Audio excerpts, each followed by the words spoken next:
Lundi 4 décembre de l'an 2017. Bonjour à tous, bienvenue sur Free Matin au Bénin. L'État engage une lutte contre les faux diplômes au sein de l'administration douanière. La vérification de l'authenticité des diplômes dans ce secteur vital est plus que jamais d'actualité sur la toile. Les commentaires fusent de partout, ça grogne. Au port autonome de Cotonou, la gestion déléguée envisagée par le chef de l'État béninois ne serait pas techniquement productive selon les syndicalistes. Nous en parlerons donc dans un instant avec Roch Judikel Rouanou. Il est le directeur général adjoint du quotidien L'Informateur.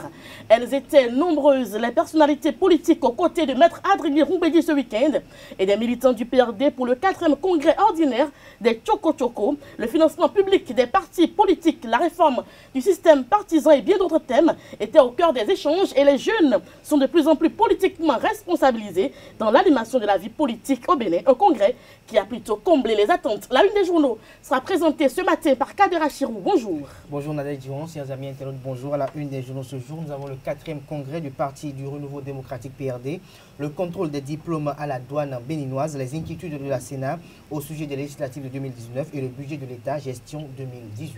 Roch Judikel, bonjour. Bonjour. Vous êtes là pour le débat. Donc, dans quelques instants, nous aborderons quelques sujets importants de l'actualité nationale. Bienvenue. Merci. Bonjour à tous. Voici la pub. Papa. Oui, ma fille. Tu sais, je t'ai dit qu'après mon bac, je veux devenir journaliste reporter d'images, non? Papa, tu penses m'inscrire où? Esaü, papa. Waouh! Maman, maintenant que j'ai eu le bac, je veux faire les finances et trésors. Tu comptes m'inscrire où? Esaü, beau-fils. Esaü? Oui, maman! Papa, Oui. tu sais qu'après mon bac, je vais être diplomate, non? Et tu comptes m'inscrire dans quelle université? Mais Esaü, naturellement. Esaü? À Esaü, vous êtes bien formé dans les filières comme administration du travail et de la sécurité sociale, administration générale et territoriale, administration des impôts, gestion des marchés publics, planification et développement local, droit et sciences politiques, sciences économiques et de gestion. Esaü, c'est aussi sa télé numérique Esaü TV et son journal L'Informateur. Esaü, c'est à Bedjromede, 3e rue après le carrefour 16 ampoules allant à Jericho. Numéro de téléphone 98 98 14 00 96 80 55 11 90 93 65 21. Esaü, l'excellence a un nom. À la une du quotidien de Ménotin, Kader Achirou. Nous démarrons par le quotidien Fraternité qui affiche d'ailleurs en manchette lutte contre la corruption au Bénin. Le gouvernement déterminé à assainir la police et la gendarmerie, toujours avec Fraternité en deuxième titre à la une. Congrès ordinaire du Parti du Renouveau démocratique PRD, Roumbédi, reconduit président Zoum sur les nouveaux responsables du PRD. Nous restons avec Fraternité, braqué, un policier tire sur 2 malfrats à Cotonou. L'informateur à présent, contrôle de diplôme à la douane béninoise. Le Canard dévoile déjà ceux qui ont peur, à découvrir dans les colonnes du journal à la page 3, ceux qui ont peur. Toujours avec avec l'informateur, 4e congrès du PRD, Adrien Roumbédi et les raisons de son soutien à Patrice Talon. Nouvelle mutation, destitution tous azimuts des maires à l'ère du nouveau départ de la rupture du Bénin révélée. 20 mois de dure épreuve pour les maires sous Patrice Talon. Le coopérant, conclusion du 4e congrès des Tchoko-Tchoko samedi dernier. Les jeunes et les femmes désormais au cœur des actions et de la vie du parti. Adjache News, 4e congrès ordinaire du PRD. Roumbédi toujours aux commandes. Amadou Rouf préside le conseil des sages. L'économiste Jim Uemois et les transactions financières. 15 ans au service du développement de la monétique. Toujours avec l'économiste. Semaine du Sahel de l'Afrique de l'Ouest au Bénin. 5 jours de réflexion sur les crises alimentaires à Cotonou. Matin libre, étude prochaine du budget de l'État, exercice 2018, la minorité parlementaire en conclave, le projet examiné, les inquiétudes du secteur privé, partagé toujours avec le quotidien Matin libre, gouvernance à l'ère de la rupture, Roumbédi sonne Talon. Nous passons au quotidien First Info, congrès constitutif du MPED le week-end dernier, Timothée Hitan élu président, de grands défis à relever, une armée de militants s'engage pour l'éthique et le patriotisme, toujours avec First Info. tournoi international de la paix à Lomé, Komikuche soutient effectivement la jeunesse. Le challenge soutien du PRD à Patrice Talon. Les Tchoko Tchoko passent de la parole aux actes. Le discours de Rumbedji en dit long, estime le confrère. Toujours avec le challenge. Démarrage en fin décembre des premières émissions en TNT. La ministre Aurélie Adam Soulé fait des progrès à pas de géant. La preuve qu'elle maîtrise bien son domaine. Toujours avec le quotidien, le challenge. Pour encourager les réformes et programmes de développement du Bénin, la Banque mondiale accorde 22 milliards au gouvernement du président Patrice Talon. Kini, authentification des diplômes dans l'administration. Le DG Douane instruit pour effectuer des contrôles Bénin intelligents. 4e congrès ordinaire et toilettage des tests du parti. Un PRD plus jeune, plus fort et plus engagé. Le matinal législatif de 2018, la Sénat exprime ses inquiétudes, les 4 vérités. Budget de l'État, gestion 2018, un centre universitaire sera construit pour désengorger le CNHU HKM. Le gouvernement dévoile ses grandes ambitions pour le secteur de la santé. Nous passons au quotidien Libération. Saluons ses nombreux efforts au plan macroéconomique. Le FMI accorde un appui financier au Bénin, soit 13 milliards de francs CFA. Le potentiel, réforme, stabilité et soutenabilité de l'économie sous la rupture. Le FMI débloque 13 milliards de francs CFA pour couronner le Bénin. Talon et son gouvernement aux anges. Notre époque, à l'issue du 4e congrès ordinaire, le PRD se rajeunit et se féminise. Le Béninois libéré à présent, Rumbedji reconduit à la tête du PRD à 116 ans pour encore un mandat de 4 ans. Parfait contre-exemple de l'alternance, tel un GECO, à croire qu'il n'y a plus personne dans le parti. Toujours avec le Béninois libéré, guerre contre les faux diplômes dans l'administration douanière, le personnel de la douane bientôt dégraissé. L'indépendant, mise en place du Haut Conseil des sages du PRD, prime à la fidélité et à la loyauté au parti depuis 1991. Rumbedji se libère d'un devoir. Le quotidien national d'information en manchette, Seme City Challenge Fund pour les porteurs de projets innovants, des sites touristiques comme champ d'expérimentation. Toujours avec la nation, congrès ordinaire du PRD, la réforme du système partisan préoccupe. Maître Adrien Rumbedji reconduit président du parti Le Meilleur. Vérification d'authentification des diplômes à la douane béninoise. Panique générale chez les disciples de Saint-Mathieu, toujours avec Le Meilleur. Invité sur l'émission 90 minutes pour convaincre de l'ORTB, Jean-Baptiste Elias exhorte les préfets, ministres et les ministres et les députés à déclarer leurs biens au plus tard le 31 décembre prochain. Et pour finir, l'événement précis.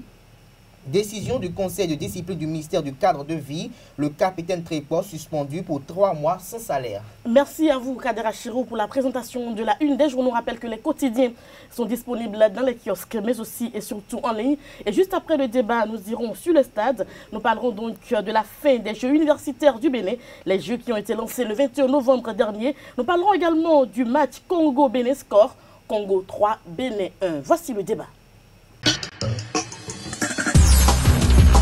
Le débat sur Free Matin, nous parlons donc du congrès ordinaire du PRD, un congrès qui a eu lieu ce week-end du côté des Tchoko Tchoko.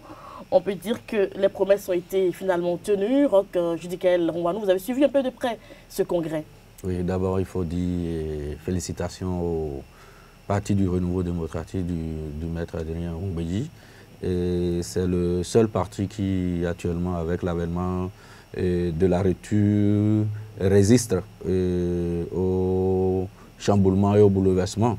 C'est le seul parti aussi qui continue d'afficher une certaine solidarité et une certaine unicité. Et on voit un peu au niveau de la REB tout ce qui se passe aujourd'hui. Et les FCBE qui existent carrément de nom pour le moment parce qu'on ne voit pas encore, on ne voit plus le bloc aussi fort. Donc c'est le seul parti qui résiste pour le moment. Donc il faut dire félicitations.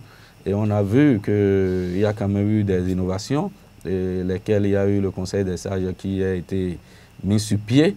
Et ça veut dire que ce n'est plus seulement Maître Adrien Rumbedji qui reconduit à 76 ans, qui dirige complètement le parti, mais il y a quand même ce Haut Conseil qui a un œil très regardant et qui d'ailleurs, c'est là-bas, c'est la cuisine où les décisions doivent être un peu analysées avant d'être portées au niveau du parti et tout ça. Ce sont des avancées notables.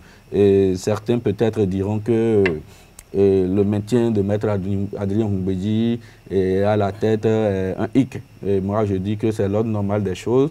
Et un parti politique, ce n'est pas une entreprise. Un parti politique n'est pas une société. C'est la politique et c'est une question de stratégie. Et peut-être avec le nouveau départ et avec tout ce qui se passe aujourd'hui, le départ de Maître Adrien Moumbédi pourrait éventuellement fragiliser le parti parce que, qu'on le veuille ou non, c'est le leader charismatique. Quand on dit le PRD, c'est lui qu'on voit aujourd'hui. Et aujourd'hui, les enjeux sont de taille.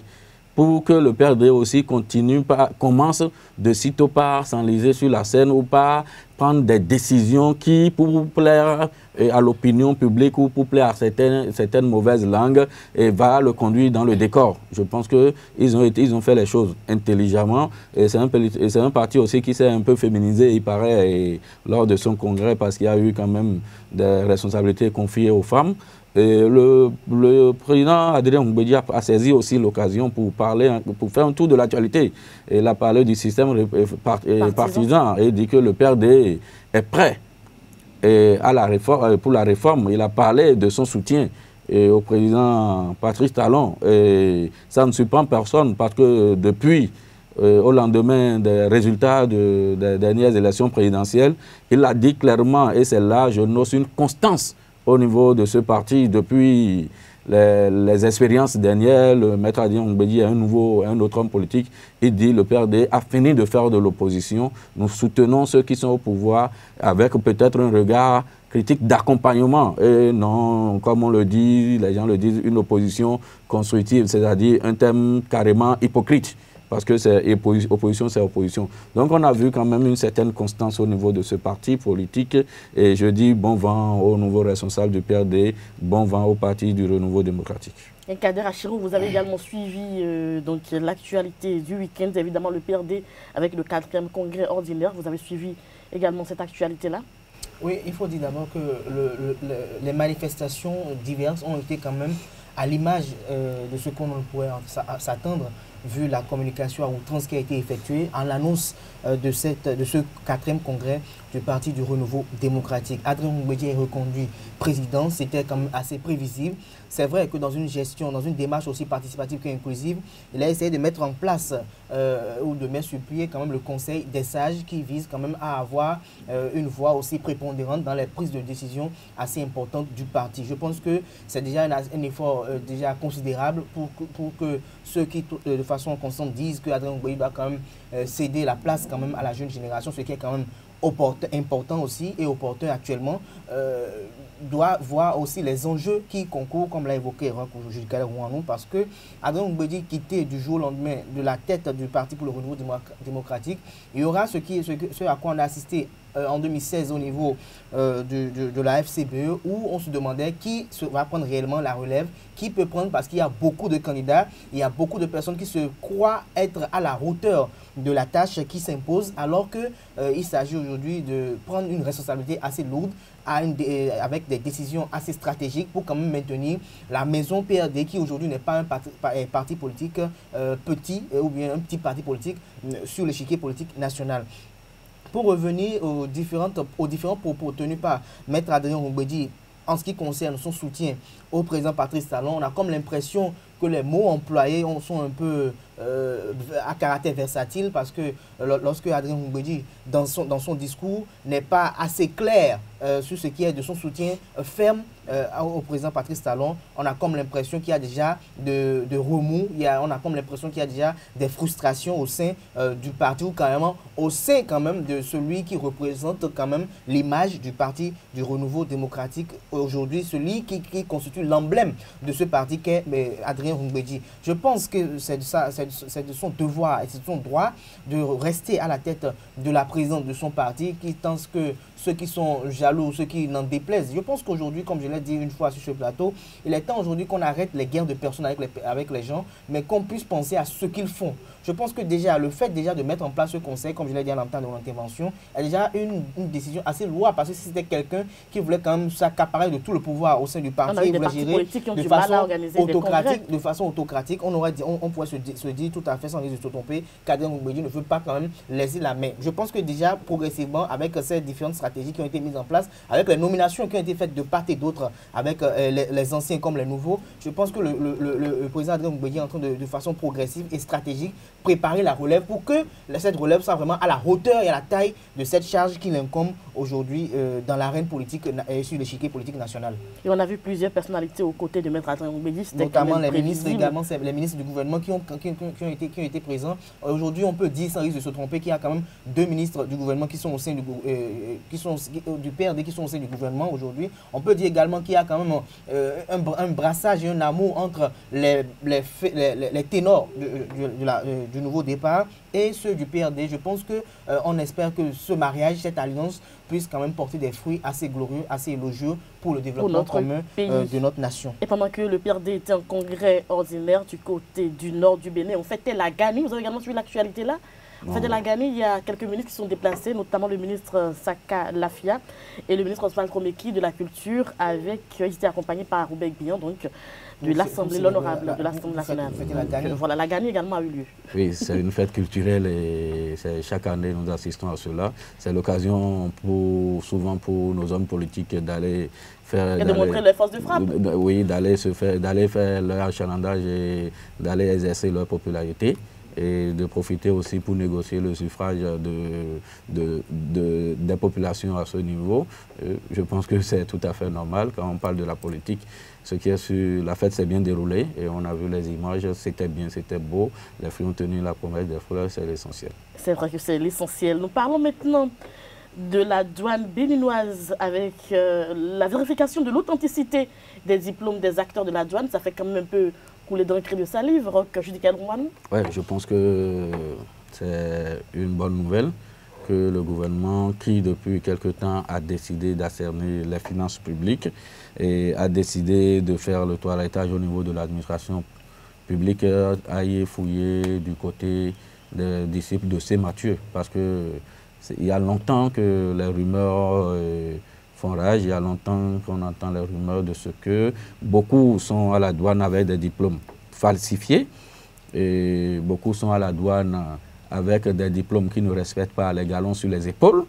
Et beaucoup sont à la douane et n'ont pas suivi forcément comment je vais dire maintenant, les calendriers de redéploiement ou la progression qu'il faut avant d'obtenir tel ou tel poste. Et ça veut dire quoi? Ça veut dire que peut-être le gars, il est rentré avec le BPC, et puisqu'il a eu rapidement un parent qui est au poste, on fait tout possible pour lui trouver un diplôme de bac et bac plus 2, bac plus 3. On fait tout possible pour le placer au cours officier et il devient inspecteur des douanes en un temps record, peut-être en l'espace d'1 an, sans forcément, lors du concours, déposer les diplômes dont il est question. Je pense que c'est tout ça que le ministre va fouiller. Il y a eu des gens où il n'y a pas de concordance sur les actes de naissance et les diplômes. Et c'est pourquoi j'ai lu bien la note du ministre qui demande à ce qu'on lui mette à disposition également les actes de naissance, l'authenticité des diplômes et les photocopies pour aller fouiller dans les écoles ou autres. Et je pense que c'est une très bonne chose. Ce qu'on va peut-être, on va espérer, parce que ce n'est pas la première fois. Je me rappelle sous le président Boni Yayi, on avait voulu faire une telle vérification, mais malheureusement les démons de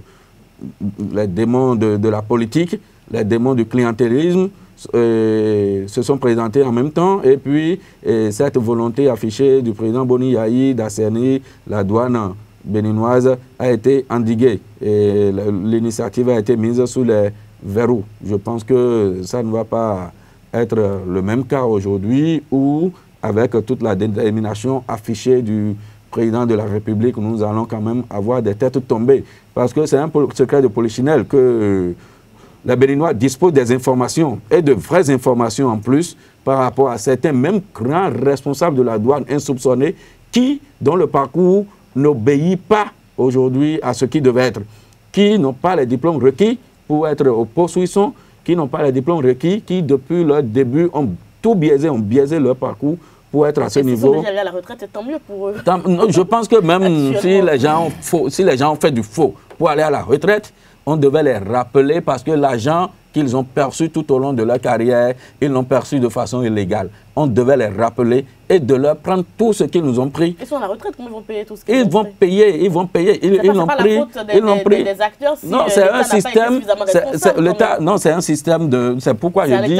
C'est pourquoi nous, à l'informateur, on a dit ceux qui ont peur aujourd'hui. Ceux qui ont peur ne sont pas seulement les douaniers là, hein, mais c'est ceux-là, la mafia qui opère autour et qui est tapis dans l'ombre. Un peu comme on a découvert la dernière fois au niveau du ministère des Finances ou au niveau du budget.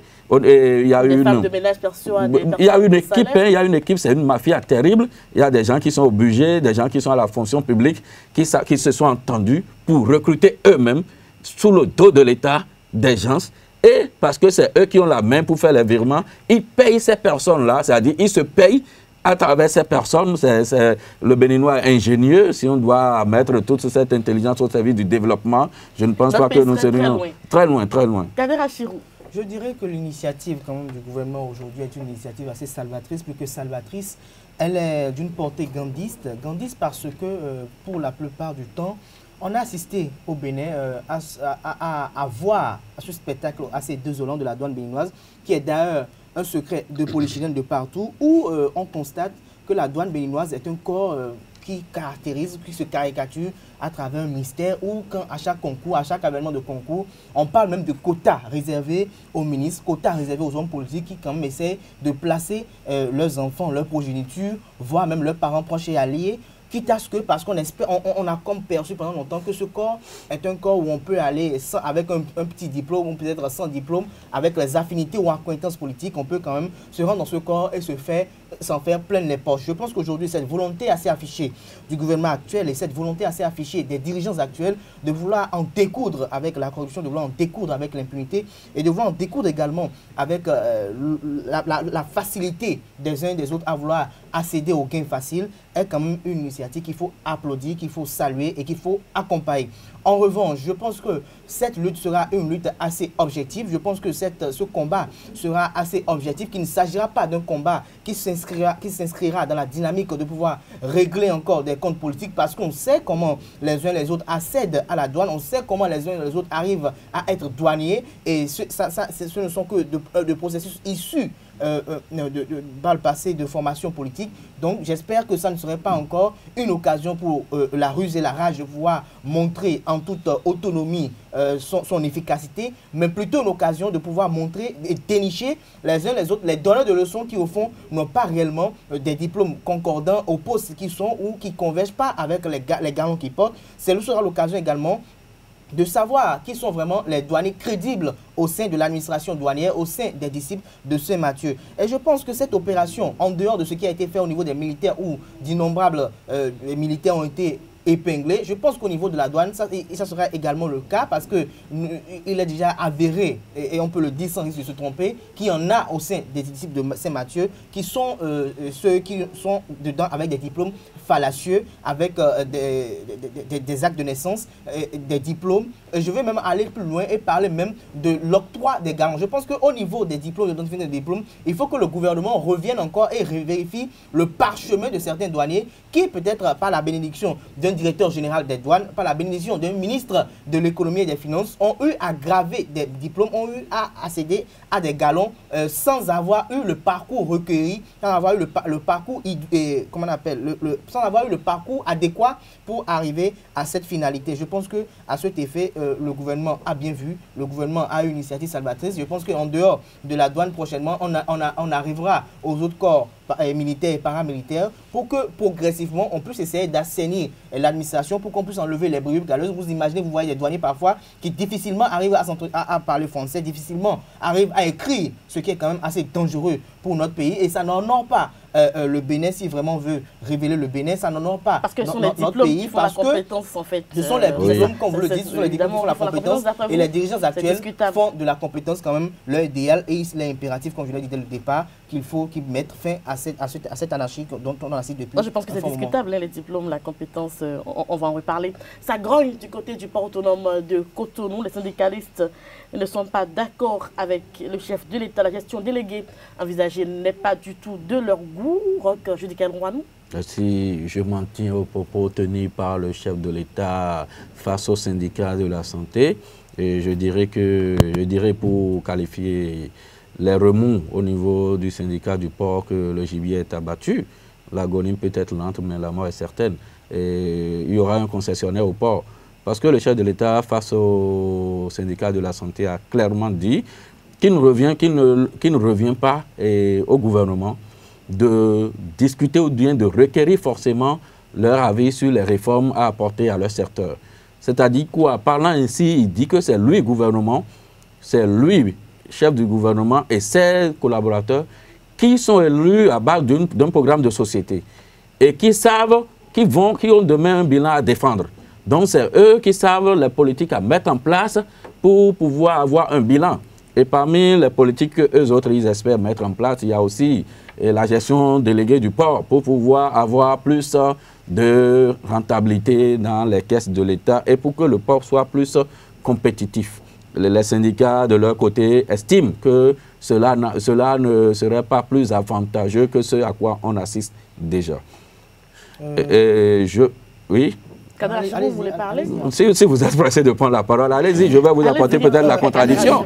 Je dirais d'abord, dans un premier temps, par rapport à cette réforme, aussi je sais que cette réforme ne peut être pas en phase avec vous, parce que le chef de l'État actuel, on a comme l'impression que les dirigeants actuels ont cette capacité ou cette habileté à vouloir mettre en œuvre des réformes ou des stratégies qui ne sont pas en phase avec les acteurs de ce système. C'est eux qui ont un bilan à défendre. Il est impératif aujourd'hui qu'on puisse penser à réformer la plateforme portuaire avec l'insécurité galopante qui réside au niveau de cet espace. Mais je pense qu'au niveau de la réforme de gestion déléguée ou peut-être d'une gestion avec un mandataire du port autonome de Cotonou, cette réforme n'est pas bien vue, n'est pas en phase avec les aspirations profondes des acteurs. Au-delà de cela, il faut quand même se conférer aux tests qui régissent quand même la création déjà du port, ou quand vous faisiez une lecture assez sommaire et expéditive des tests, vous constatez que d'abord le port exige la nomination d'une personnalité morale, d'une personnalité physique. Alors que quand vous parlez d'une gestion déléguée ou d'une gestion avec un mandataire, il s'agit de la nomination d'une personne morale. Ça veut dire qu'il y a déjà un déphasage au niveau des tests. Ce que le chef de l'État veut faire n'est pas en phase. Mais ce qui est encore grave aujourd'hui et ce qui est déploré déjà par les syndicats et que je trouve aussi scandalisant et que je trouve qu'il s'agit peut-être d'un gauchisme monumental au niveau du gouvernement, je veux dire, lorsque le chef de l'État, le vendredi surpassé, devant les syndicats du port autonome de Cotonou, dit qu'il revient maintenant, que lui n'est pas acteur portuaire et qu'il revient aux acteurs portuaires de lui prouver que la réforme est dangereuse. Je dis, mais alors là, mais où allons-nous? Où allons-nous aujourd'hui? Parce qu'un chef d'État ne peut pas dire et ne peut pas avoir un caractère dubitatif sur une réforme que lui-même pense être la meilleure pour quand même rendre ce port, cet espace assez compétitif. Je pense que il y a déjà un problème. Le lendemain, c'est la communication à outrance qui a été effectuée par les journaux acquis à la solde de la communication gouvernementale qui ont véhiculé l'information dans l'opinion selon laquelle les acteurs de la plateforme portuaire sont acquis à la réforme de gestion déléguée. Je pense qu'il est temps aujourd'hui, il faut communiquer certes, mais il faut communiquer sur des faits avérés. Il faut communiquer sur ce qui est. Il ne faut pas communiquer sur ce qui n'est pas, parce que la contradiction parfois vous ridiculise. La contradiction ridiculise au-delà du journaliste qui se décrédibilise, mais ridiculise également le gouvernement qui parfois on a comme l'impression qu'il veut faire avaler une couleuvre qui est difficile et qui est amère.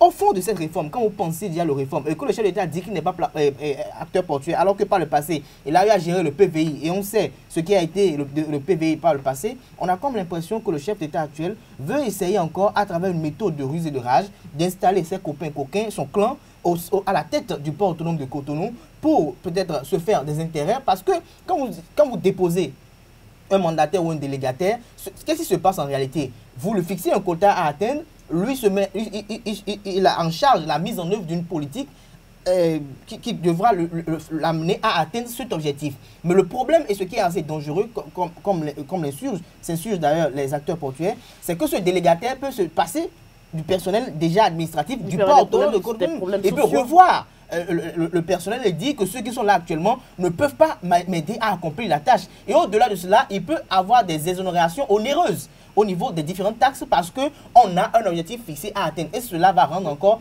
la vie assez rude pour la plateforme portuaire parce que vous ne pouvez pas me dire aujourd'hui que le port autonome de Cotonou aujourd'hui, bien que au niveau des ressources, on sent quand même une certaine amélioration à certains niveaux. Vous ne pouvez pas me dire que le port se porte à un bon niveau pour que les taxes puissent encore être exonérées pour qu'à la finalité, les quelques-unes personnes qui essaient d'être en affaires avec le port autonome de Cotonou puissent aller désormais au Nigeria ou au Togo. Je pense que ce n'est pas cela qu'on veut. Parce que si on veut faire du port autonome de Cotonou un port compétitif, ça doit être un port qui doit avoir des services assez acceptables dans les normes, des services qui soient compétitifs pour que à la finalité, que ce soit les acteurs portuaires, que ce soit les commerçants qui utilisent ce secteur et les gouvernants, tout le monde puisse en tirer profit. Mais les réformes du gouvernement, par contre, qui sont à saluer au niveau de cette plateforme portuaire, c'est la réforme qui quand même bannit l'insécurité.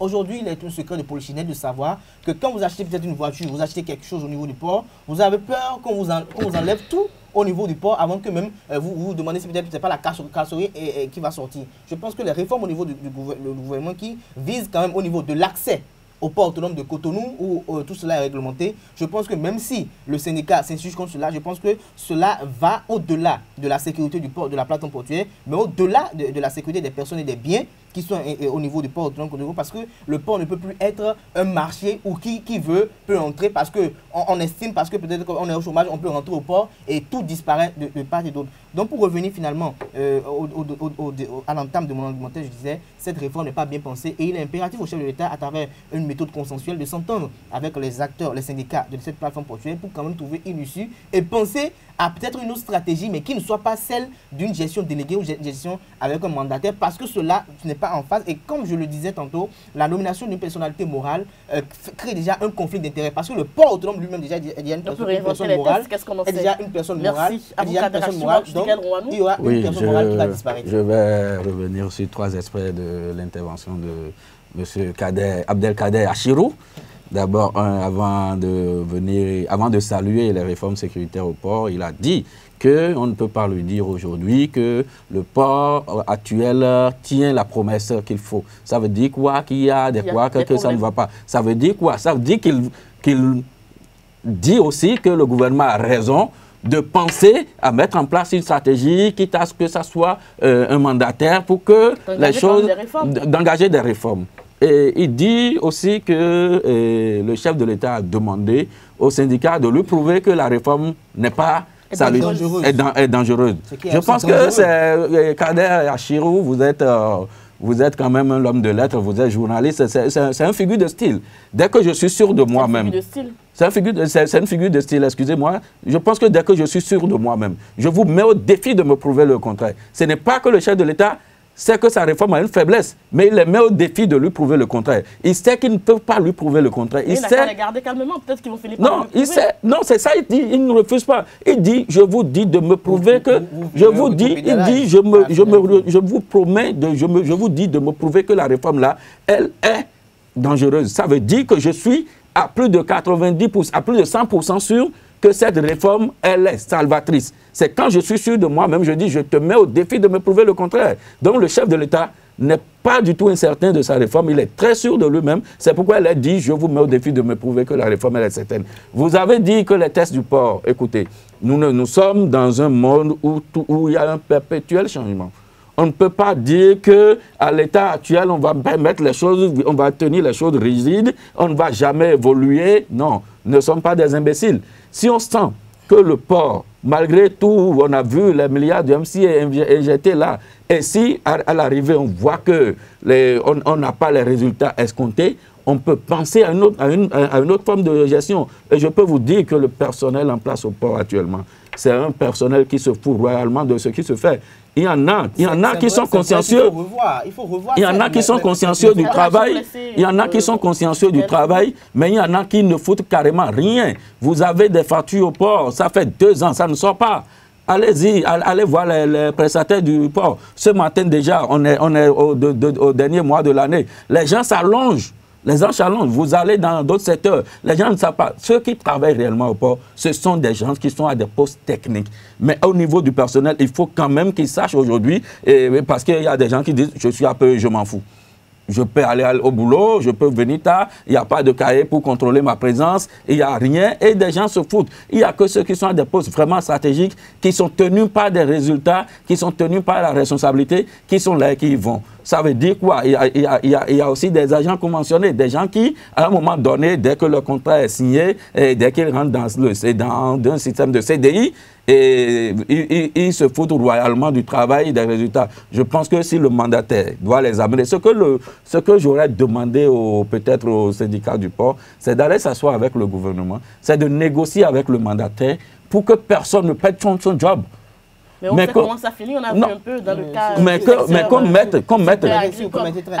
mette réellement les gens au travail.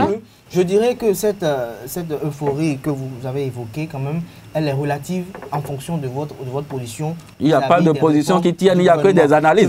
Parce que je vais même vous dire, quand vous parlez des journalistes, qui ont relayé au lendemain de la visite du chef de l'État, je pense qu'on ne va pas s'en prendre au gouvernement. On va s'en prendre aux confrères qui font mal leur job, c'est tout. Parce que moi, par exemple, nous, à l'informateur... Aux syndicalistes qui ont peut-être pu manipuler le chef de l'État. Non, réellement. Mais si on doit s'en prendre à quelqu'un, on ne va pas s'en prendre au pouvoir. Parce que si vous estimez que l'information a été galvaudée, si l'information a été biaisée, c'est de la responsabilité du journaliste. Parce que quand le journaliste n'a pas l'information, la vraie, il ne publie pas. Vous n'avez pas vu à la tête de l'informateur, par exemple, les syndicats sont d'accord ou les syndicats ne sont pas d'accord. Nous, on est là pour rapporter les faits. Et s'il y a analyse, on le fera. Si un confrère dit qu'un syndicat est d'accord alors que le syndicat n'est pas d'accord, ce n'est pas au chef de l'État qu'il faut s'en prendre, ce n'est pas au gouvernement, c'est au journal là qu'il faut s'en prendre. C'est le confrère qui a mal fait son travail. Non. Écoutez, personne ne peut vous exiger de vous insulter vous-même. Parce que dès que vous faites mal votre travail, dès que vous écrivez... C'est une insulte pour vous. Oui, c'est une insulte pour vous. Donc si vous vous insultez, c'est tant pis pour vous. Je dirais à mon confrère que les titres siamois en disent beaucoup de l'origine de ces... Il y en a qui le font pour plaire. Il y en a qui le font pour plaire. Ça ne peut pas être des titres à l'unanimité à cet effet. Pour cette réforme, pour faire court, je pense qu'aujourd'hui, au-delà même d'une gestion, c'est vrai qu'au niveau de toute l'administration béninoise, on assiste depuis l'avènement du gouvernement du président Patrice Talon à des thèmes comme affermage, gestion déléguée, et gestion mandataire et autres, bien d'autres. On a comme l'impression qu'il y a un problème avec l'administration publique. Je pense qu'au lieu de penser à faire introduire le privé dans la gestion du public, je pense qu'il faut revoir les tests qui régissent quand même les statuts des fonctionnaires de l'État pour qu'à la finalité, quelqu'un ne puisse pas dire que je suis APE, donc je peux aller au boulot quand je veux. Quelqu'un ne puisse pas penser que parce que je suis déjà dans la fonction publique, je dois forcément finir les 35 ans d'abord et aller à la retraite, mais qu'on puisse montrer aux gens que dès que tu as une faille, dès qu'il y a un raté, dès qu'il y a des errements et des écartades, on peut se passer de toi et penser à d'autres choses parce qu'il y a une importante couche juvénile. Pour aller vite, on peut passer au mandataire parce qu'il faut que ça passe par l'Assemblée, ces tests-là, ces lois et autres. Donc on va aller vite, on passe par le mandataire d'abord en attendant de revenir sur... Merci à vous, Roch Judikel Rouanou, Kadera Chirou. Merci à vous. Nous passons au sport sur Free Matin. Les sports sur Free Matin, lancé le 21 novembre dernier, l'édition 2017 des Jeux universitaires du Bénin a connu donc son épilogue ce week-end au stade Mathieu Kérékou avec la remise de prix au lauréat. La finale de football a clôturé ces Jeux qui auront tenu en haleine le public sportif du monde universitaire durant les 2 semaines de compétition.